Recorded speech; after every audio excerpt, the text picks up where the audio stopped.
strange metal from beyond our world found in ancient treasure stash. This is the treasure of Villena. Amidst this cache of glittering golden treasures from the Iberian Bronze Age, a pair of corroded objects might be the most precious of all. A dull bracelet and a rusted hollow hemisphere decorated with gold are forged, researchers have found, not out of metal from beneath the ground, but with iron from meteorites that fell from the sky. The discovery, led by now retired head of conservation at the National Archaeological Museum of Spain, Salvador Rovira Lawrence, suggests that metalworking technology and techniques were far more advanced than we thought in Iberia more than 3,000 years ago.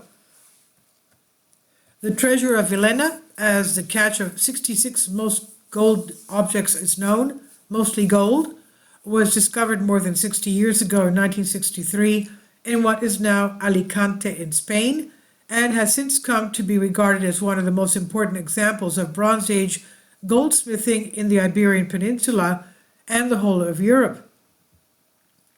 However, determining the age of the collection has been somewhat difficult to do, thanks to two objects: a small hollow hemisphere thought to be part of a scepter or sword hilt, and a single torque-like bracelet.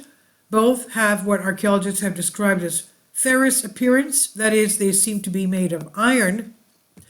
In the Iberian Peninsula, the Iron Age, where smelted terrestrial iron began to replace bronze, did not start until around 850 BC.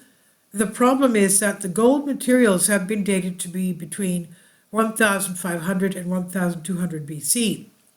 So working out where the ferrous-looking artifacts sit in the context of the treasure of Villena has been somewhat of a puzzle.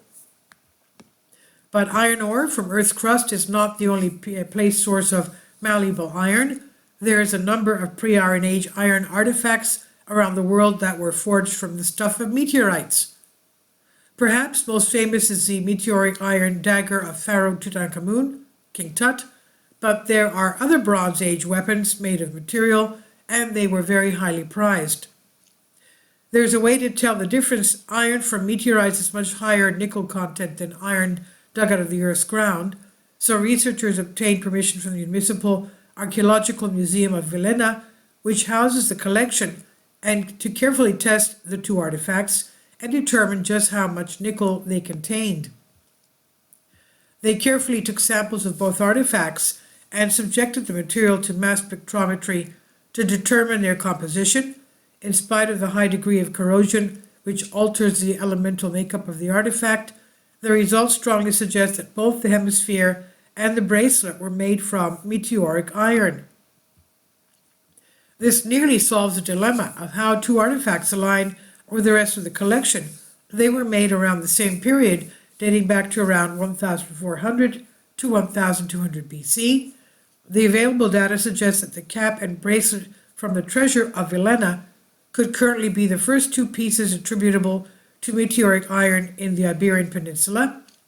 The researchers write in their paper, which is compatible with the late bronze chronology prior to the beginning of the widespread production of terrestrial iron. And now, because the objects are so badly corroded, the results are not conclusive, but there are more recent non-invasive techniques that could be applied to the objects to obtain a more detailed set of data that would help cement the findings, the team says. The findings were published in Traballos de Prehistórica. This is on Science Alert by Michelle Starr. Please leave your comments, and thank you for your support. Kindly support my Patreon account. The daily posts are 5 videos daily, and they are totally different from what I have on my YouTube channel. Thank you so much for your support and that you find all my content so interesting. You'll find the Patreon account details in the description box below.